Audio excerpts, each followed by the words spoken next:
विशाल के साथ करते हैं। बड़ी खबर है, मध्य प्रदेश के 12 जिलों के लिए भारी बारिश का अलर्ट आज भी जारी किया गया है। 12 जिले ऐसे हैं जहां भारी बारिश हो सकती है और इन सब के बीच लगातार हो रही बारिश के बाद शिवपुरी में आज स्कूलों की छुट्टी घोषित कर दी गई है। भोपाल, इंदौर, जबलपुर जहां हल्की बारिश की संभावना है। उज्जैन समेत 25 जिले ऐसे हैं जहां हल्की बारिश हो सकती है। भारी बारिश के बीच कुछ जिलों में राहत जरूर मिली है। हल्की बारिश की संभावना। इधर बारिश के चलते नर्मदा समेत मध्य प्रदेश की तमाम जो नदियां हैं वो उफान पर आ चुकी है। जबलपुर में सर्वाधिक 1 इंच बारिश। शिवपुरी, गुना, श्योपुर, मुरैना जहां जमकर बादल बरसे हैं, यहां लोगों का रेस्क्यू तक करना पड़ा। बता दें आपको, मध्य प्रदेश में फिलहाल अति भारी बारिश का दौर जरूर थम गया है, लेकिन हालात बिगड़े हुए हैं। खासतौर पर ग्वालियर चंबल संभाग में यहां पर ग्रामीणों का रेस्क्यू करके उन्हें सुरक्षित स्थानों पर पहुंचाना पड़ा।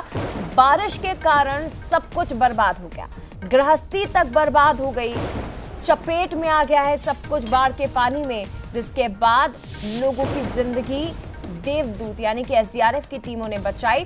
अपनी ही घरों की छतों पर शरण लेने को ये ग्रामीण मजबूर हो गए। तो ये तस्वीरें आप भयावह जिसे आप कह सकते हैं देख सकते हैं। बारिश के बाद हुई बर्बादी की ग्रामीण इलाके सबसे ज्यादा बाढ़ की चपेट में।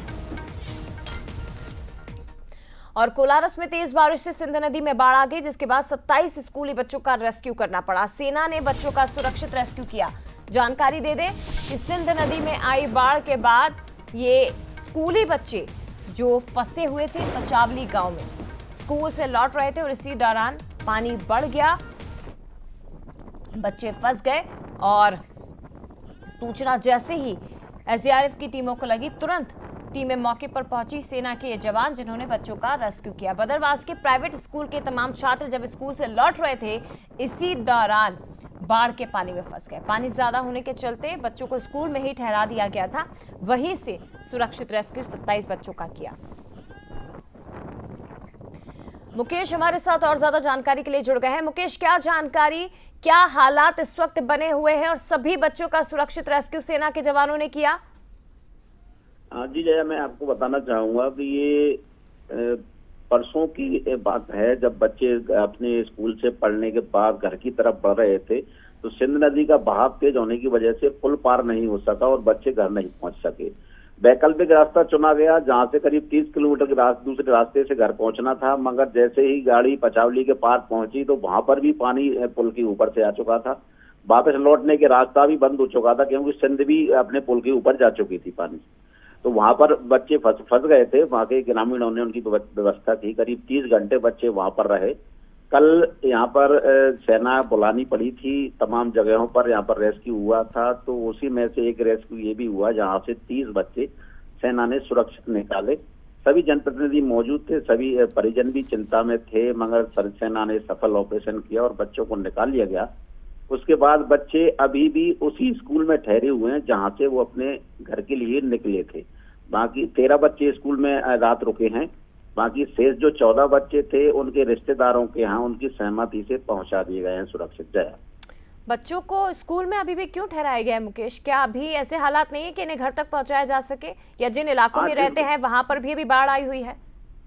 जी, जिस गांव के ये बच्चे हैं, बिजरौनी गांव के, वहां पर 3 तरफ से नदी है। एक सहायक नदी है और एक सिंध नदी है जहां से पुल के ऊपर से पानी चल जा रहा है और वो खतरे से खाली नहीं हुआ बच्चों को वहां पहुंचाना, जिसकी वजह से यहाँ पर स्कूल प्रबंधन ने उनकी व्यवस्था की है। पूरा प्रशासन भी लगा हुआ है और बच्चों को सुरक्षित हमने यहाँ पर ठीक है। और जब तक पानी नहीं उतरेगा तब तक इन बच्चों को घर तक भी पहुंचाना खतरे से खाली नहीं है। लेकिन प्रशासन की टीम और स्कूल प्रबंधन लगातार बच्चों के परिवारों के संपर्क में बना हुआ है और ये आश्वस्त कर रहा है कि उनके बच्चे पूरी तरह से सुरक्षित हैं। बहुत धन्यवाद आपका तमाम जानकारी हम तक पहुंचाने के लिए। तो रेस्क्यू टीमें मुस्तैद हैं और आप पानी देख सकते हैं कि बाढ़ का पानी काफी उफान पर है, जिसके कारण ये बच्चे फंस गए थे। सड़क मार्ग पूरी तरह से बंद हो गया था, वाहनों का आवागमन पूरी तरह से बंद हो गया था, जिसके कारण बच्चों का रेस्क्यू नाव के सहारे करना पड़ा है और सेना के जवानों ने बच्चों को सुरक्षित उनके गंतव्य स्थल तक पहुंचाया है। तो बारिश से कई जिलों में नदी नाले उफान पर हैं और डैम के गेट खोले जाने से निचले इलाकों में बाढ़ का खतरा मंडराने लगा है। प्रशासन की टीम लोगों को सुरक्षित स्थानों पर भेज रही है। प्रदेश के कई जिलों से इस तरह की तस्वीरें सामने आई, जहां बारिश के बाद बने हालात ये देखिए। रायसेन, पन्ना, शिवपुरी, श्योपुर, विदिशा और पचमढ़ी की तस्वीरें। रायसेन में भी गेट खोले गए हैं, जिसके बाद अधिकांश जो हिस्से हैं वहां पर ये पानी पहुंच गया और बाढ़ जैसे हालात निर्मित हुए हैं। पन्ना में भी नदी नाले उफान पर हैं। नदी का वेग बहुत तेज है, जिसके बाद पुलिया पर पुलिस के जवानों को तैनात करना पड़ा ताकि ग्रामीण यहां से ना गुजरे और हालात कंट्रोल में रहें। शिवपुरी में भी बांध के गेट खोले गए, लेकिन उसके पहले निचले इलाकों में अलर्ट जारी किया गया। श्योपुर में हालात सबसे ज्यादा भयावह हैं।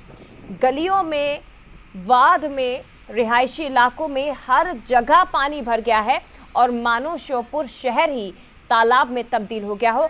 मंदिर तक डूब चुके हैं, वो आप इन तस्वीरों में देख सकते हैं।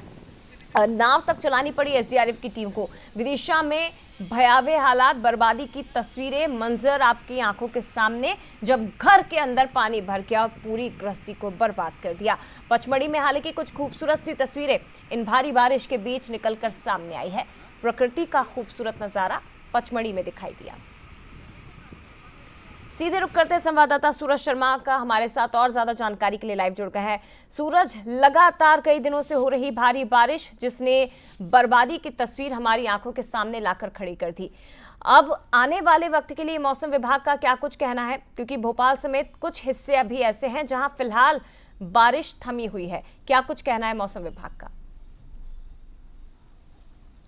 देखिए, बिल्कुल मध्य प्रदेश में जो ट्रफ लाइन सर्कुलेशन थी उसमें कहीं ना कहीं ब्रेक लगा है और जो बीचों बीच गुजर रही थी वो कन्वर्ट हुई है उत्तरी मध्य प्रदेश की तरफ। साथ यही कारण है कि हम देख रहे हैं खासतौर से ग्वालियर चंबल का जो हिस्सा है वो सबसे ज्यादा बाढ़ प्रभावित क्षेत्र नजर आ रहा है। चाहे डबरा, ग्वालियर की बात हो, शिवपुरी, श्योपुर की बात हो, इन जिलों में बाढ़ जैसे हालात है। बाकी तमाम जो डैम है वो लबालब भरे जा चुके हैं और माना जा रहा है कि बहुत सारे डैमों के गेट भी खोले गए। लेकिन अगले 2 से 4 दिन की बात करें तो कुछ जिले ऐसे हैं जहां राहत मिलती नजर आ रही है, क्योंकि बारिश पर अब एक छोटा सा ब्रेक लगने जा रहा है। शायद यही कारण है कि आज मौसम विभाग ने सिर्फ 12 जिलों में बारिश का अलर्ट जारी किया। नहीं तो इसके पहले हमने देखा पूरे मध्य प्रदेश या मध्य प्रदेश के अधिकांश जिलों में भारी बारिश का अलर्ट जारी किया जाता था।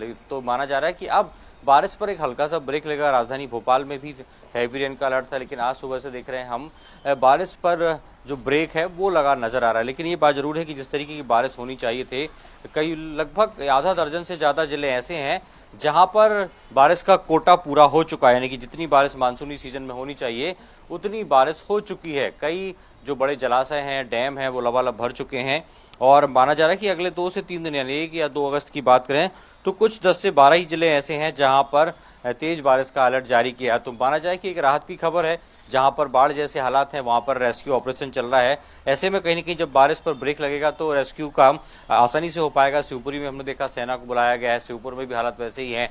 और नर्मदापुरम की बात करें तो वहां भी जो नर्मदा नदी का जलस्तर है वो फुल टैंक लेवल से ऊपर जा रहा है। तो कई स्थानों पर बाढ़ जैसे हालात हैं। प्रशासन अपनी लगातार काम कर रहा है। मुख्यमंत्री डॉक्टर मोहन यादव ने भी कल एसडीआरएफ की ऑफिस में जाकर जानकारी ली थी कि किस प्रकार से रेस्क्यू कार्य चल रहा है और यदि कहीं कोई ऐसी आपदा, ऐसी स्थितियां हैं तो वहां पर तत्काल एसडीआरएफ, एनडीआरएफ, जिला प्रशासन संयुक्त कार्रवाई करेगा। जय निश्चित तौर पर प्रशासन पूरी तरह से मुस्तैद है। सरकार भी लगातार मॉनिटरिंग कर रही है, हालातों का जायजा खुद मुख्यमंत्री लगातार ले रहे हैं और इन सब के बीच बर्बादी की तस्वीरें निकलकर सामने आई। हालांकि आने वाले वक्त के लिए भी मौसम विभाग की ओर से कुछ संभावनाएं जताई गई हैं। फिलहाल बहुत धन्यवाद आपका सूरज, तमाम जानकारी हम तक पहुंचाने के लिए। इधर पुनासा में भारी बारिश के बाद इंदिरा सागर बांध जलमग्न हो चुका है, यानी कि पानी लबालब और इंदिरा सागर बांध के 12 गेट खोले गए हैं। 12 गेट एक साथ खोले गए। 12,440 क्यूमेक्स पानी यहां से छोड़ा जा रहा है। बारिश के कारण पुराना हरसूद क्षेत्र जलमग्न हो गया, बांध लबालब हो गए, जिसके बाद गेट खोले गए हैं। सिंगाजी और हनुमंतिया पर्यटन स्थल भी लबालब नजर आ रहे हैं। 4 दिन से पुनासा में तेज बारिश हो रही है, जो कि थमने का नाम नहीं ले रही है। जिसके बाद आप तस्वीरें देखिए, लगातार हो रही बारिश के बाद सिंगाजी और हनुमंतिया पर्यटन स्थल तो लबालब नजर आ रहे हैं। इंदिरा सागर बांध के भी 12 गेट खोले गए, जिसके पहले प्रशासन की ओर से अलर्ट जारी किया गया।